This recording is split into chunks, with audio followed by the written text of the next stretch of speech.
tenaz. Continuamos la serie Real o Real y ya estamos a punto de finalizar esta serie. Nos queda un tema más en la semana que viene y concluiremos esta serie Real. Amor tenaz, Lucas 10, versículo 25, leemos en el nombre del Padre, del Hijo y del Espíritu Santo. Y aquí un intérprete de la ley se levantó y dijo para probarle: Maestro, ¿haciendo qué cosa heredaré la vida eterna? Él le dijo: ¿qué está escrito en la ley? ¿Cómo lees? Aquel respondió, dijo: amarás al Señor tu Dios con todo tu corazón y con toda tu alma y con todas tus fuerzas y con toda tu mente, y a tu prójimo como a ti mismo. Y le dijo: bien has respondido, haz esto y vivirás. Pero él, queriendo justificarse a sí mismo, dijo a Jesús: ¿y quién es mi prójimo? Respondiendo Jesús dijo: un hombre descendía de Jerusalén a Jericó y cayó en manos de ladrones, los cuales le despojaron, hiriéndole se fueron, dejándole medio muerto. Aconteció que descendió un sacerdote por aquel camino y viéndole pasó de largo. Asimismo un levita, llegando cerca de aquel lugar y viéndole pasó de largo. Pero un samaritano que iba de camino vino cerca de él y viéndole fue movido a misericordia. Diga conmigo: fue movido a misericordia.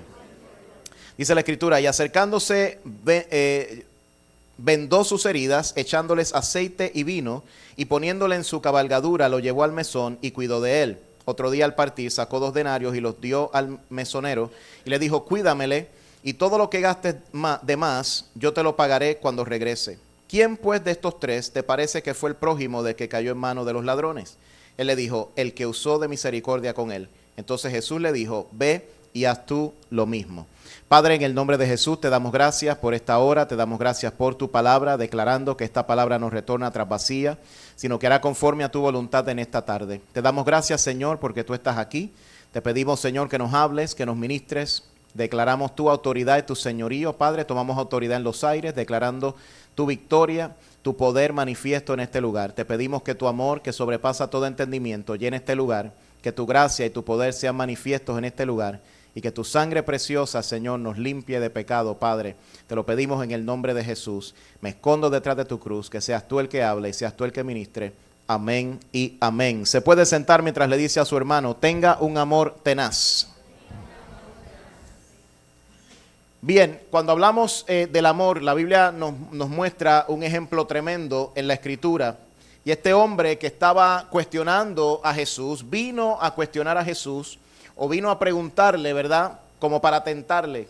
Y vino a hacer esta pregunta, él creyendo o entendiendo que ya él estaba haciendo suficiente como para amar al prójimo.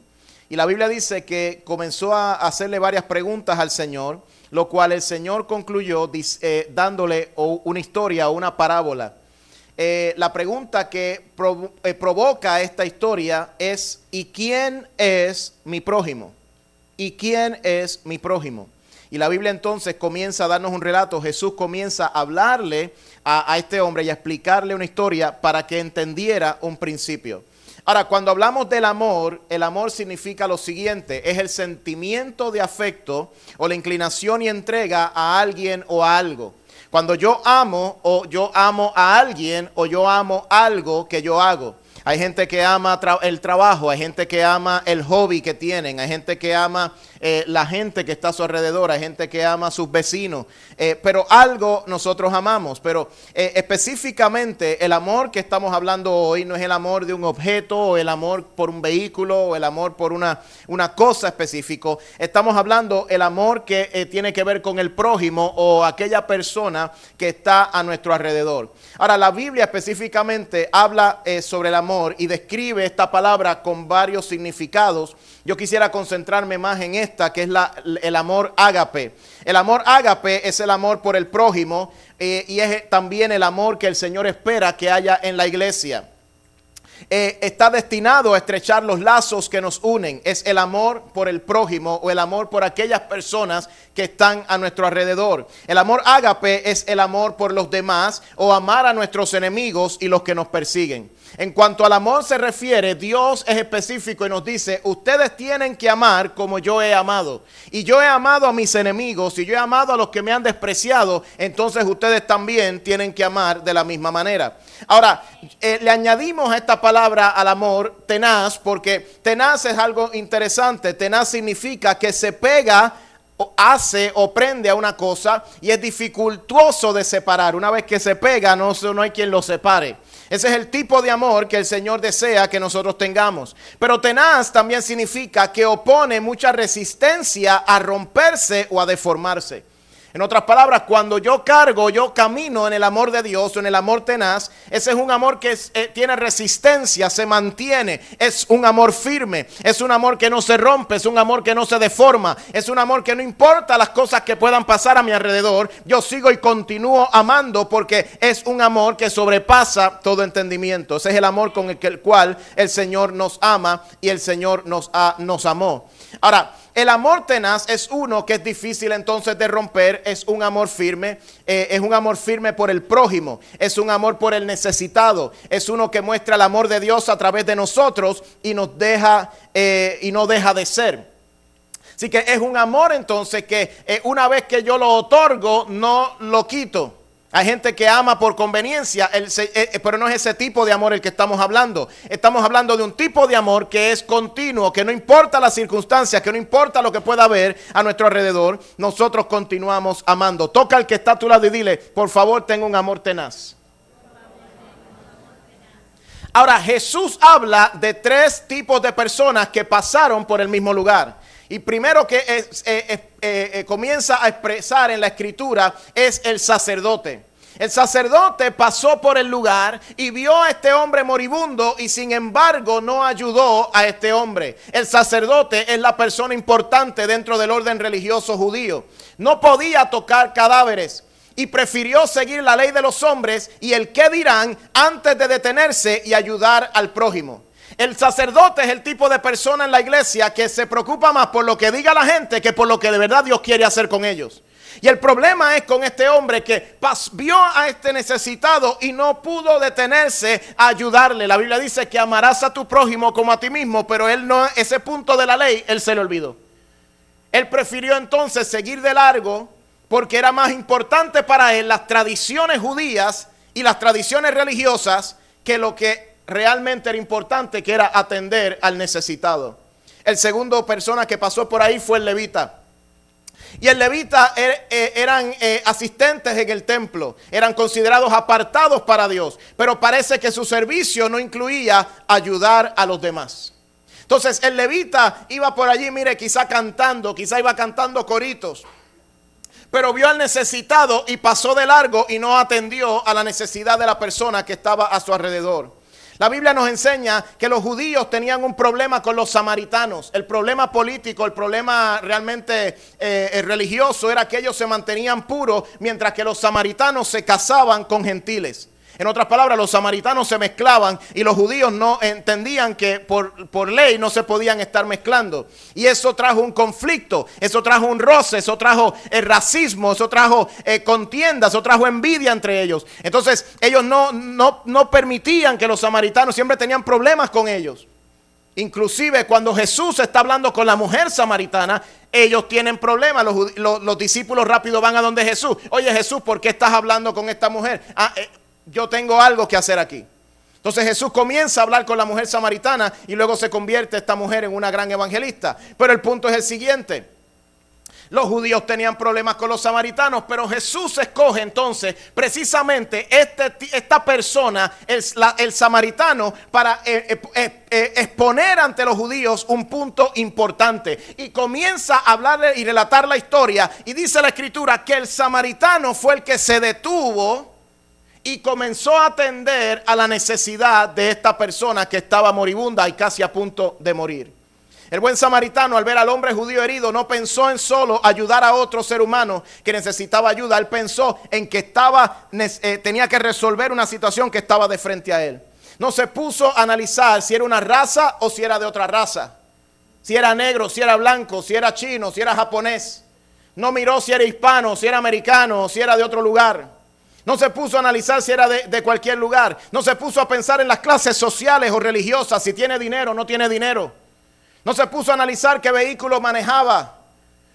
Sino que este hombre, movido a misericordia, comienza a atender a esta persona. No se puso a pensar si conocía de Dios o no conocía. Solo vio a través de sus ojos y eran los ojos de misericordia. Ahora analicemos el pasaje un minuto. La Biblia habla del samaritano que hizo varias cosas. La primera que hizo fue, dice la Escritura, que fue movido a misericordia. Y misericordia en ese particular o en esa palabra significa benevolencia o bondad, significa compasión, significa que sintió lástima, se compadeció. Pero hay algo más importante que significa esa palabra, es que sus entrañas se movieron. De dentro de él hubo algo que lo redarguyó a tal punto que él tenía que detenerse y ayudar a este hombre. Fue producto de un amor tenaz, un amor que quizá nadie se podía explicar. Tuvo un amor entrañable. Eso es lo que se conoce como el amor entrañable. Es de adentro, sale de lo profundo del corazón y no se puede cambiar. Entrañable significa, mire esto, que es verdadero, que es un amor que es hondo, que es un amor que es íntimo y que es un amor familiar.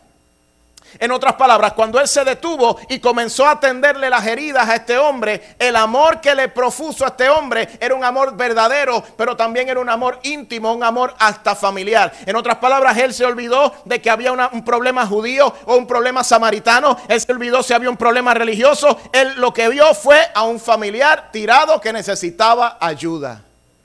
Me llama la atención eso, amados queridos, porque el hombre fue movido a tal extremo que demostró lo que se supone que los judíos que conocían la ley estuvieran demostrando y que no lo estaban haciendo. Lo segundo que dice misericordia, lo que quiere decir misericordia es que es un amor hacia el ser que está en desgracia. Entonces, cuando vemos personas allá afuera, cuando vemos personas en necesidad, ¿cómo nosotros reaccionamos a los que están en necesidad? ¿Somos sacerdotes? ¿Somos levitas? ¿O somos samaritanos? Porque sabe una cosa, de camino a la iglesia muchas veces podemos ver gente que está en necesidad, pero no nos detenemos porque decimos no, tenemos que llegar al culto. Nos ponemos religiosos. O decimos no podemos llegar, tenemos que ir a adorar. Y es más, usted va cantando canciones por ahí de Cristín de Clario y de otras personas. Y usted va adorando y viendo gente por la carretera en necesidad. O alguien que se le quedó el vehículo y usted no se detiene. Entonces vemos muchas veces oportunidades que nos da Dios para nosotros ser o demostrar ese amor tenaz y no lo hacemos. Me pregunto, ¿dónde está nuestro corazón? Ahora, dice la Escritura que luego que fue movido a misericordia, él no lo dejó ahí. Él se movió a un segundo punto. Y el segundo punto fue que dice que acercándose, él se acercó a la necesidad o se acercó al hombre y a lo que él estaba pasando. Acercándose es el amor que nos mueve a acercarnos al necesitado o el amor que nos provoca a hacer algo por aquel que está en necesidad. Y es interesante porque él no solamente fue movido a misericordia. ¿Sabe que hay gente que son movidos a las extrañas y no hacen nada? You're moved, you're touched, but you keep going. Pero este hombre no solamente fue movido en sus entrañas, sino que él también dijo, no, yo voy a hacer algo. Y dice la Escritura que se acercó. Lo próximo que dice la Escritura que hizo fue que vendó sus heridas. Comenzó a curarlo. Vendó sus heridas. Ayudó a resolver la necesidad inmediata de restauración que tenía esa persona. Y nosotros, la iglesia, tenemos la oportunidad constantemente de reparar y sanar las heridas, pero muchas veces no hacemos lo que el Señor nos llama a hacer. Tú y yo, amados queridos, somos parte de la iglesia, somos parte del amor de Dios. Se supone entonces que seamos parte de la solución y no del problema. Vendó sus heridas. Ayudó a resolver la necesidad inmediata. La necesidad era que estaba sangrando, necesitaba atención médica. Inmediatamente el hombre comenzó a vendar sus heridas y luego no se quedó ahí. Él se movió a otro punto. Pero el Salmo 147, versículo 3 nos dice lo siguiente. De parte de Dios para nosotros y es una promesa para la iglesia. Él sana a los quebrantados de corazón y venda sus heridas. Él tiene el poder para sanarme, para sanarte a ti, tiene el poder para sanar nuestras heridas. Lo único que nosotros tenemos que hacer es entregar el corazón. Dejar que Él repare, dejar que Él sane, dejar que Él opere en nosotros. Ahora, dice la Escritura que luego que vendó sus heridas hizo algo más. Echándoles aceite y vino. Echándoles aceite y vino. Nunca había pensado que el aceite y el vino pudiera ser para sanar heridas. Pero eso fue lo que él usó específicamente para sanar las heridas de esta persona. Y el aceite tipifica la unción del Espíritu Santo. La iglesia ha sido equipada con la unción del Espíritu Santo para sanar los corazones. Tú y yo tenemos la capacidad por medio del Espíritu Santo para sanar gente que está en necesidad. Pero lo segundo que usó fue el vino, que tipifica la sangre del Cordero. La sangre de Cristo que me limpia de pecado, la sangre de Cristo que tiene poder. La sangre que es la que nos limpia, ¿verdad?, de todo pecado y de toda iniquidad. Fue directo entonces este hombre al problema. Él fue directo a la llaga. Y fue directo al problema para aliviar y para sanar. ¿Sabe que cuando uno tiene una cortadura, qué te hacen? El médico no te da una palmadita. Él va directo a la llaga. Te la limpia. Ouch. Y luego entonces te pone la medicina. Porque él no va a simplemente a sanar la superficie. Es lo que le interesa, que desde lo profundo se resuelva el problema. Entonces por eso es que van a lo profundo de la llaga para poder sanar y para que usted se pueda levantar. Entonces el Señor de señores y Rey de reyes, cuando murió en la cruz, su sangre vertió en la cruz para que usted y yo, esas llagas, esas heridas que tenemos, las podamos sanar en su presencia. Y ese es el trabajo que hace el Espíritu Santo con nosotros. Y este hombre fue directo y le puso aceite y vino directamente a la herida. Y luego dice la Escritura que hizo algo más. Dice, poniéndole en su cabalgadura. Entonces lo montó en su BMW. Lo puso en su carro. ¿Cuántos de nosotros, si viéramos un homeless por ahí que está en necesidad, lo montaríamos al carro? Esa es una pregunta que usted se tiene que hacer, porque eso nos dice cuánto amamos. Porque es algo material.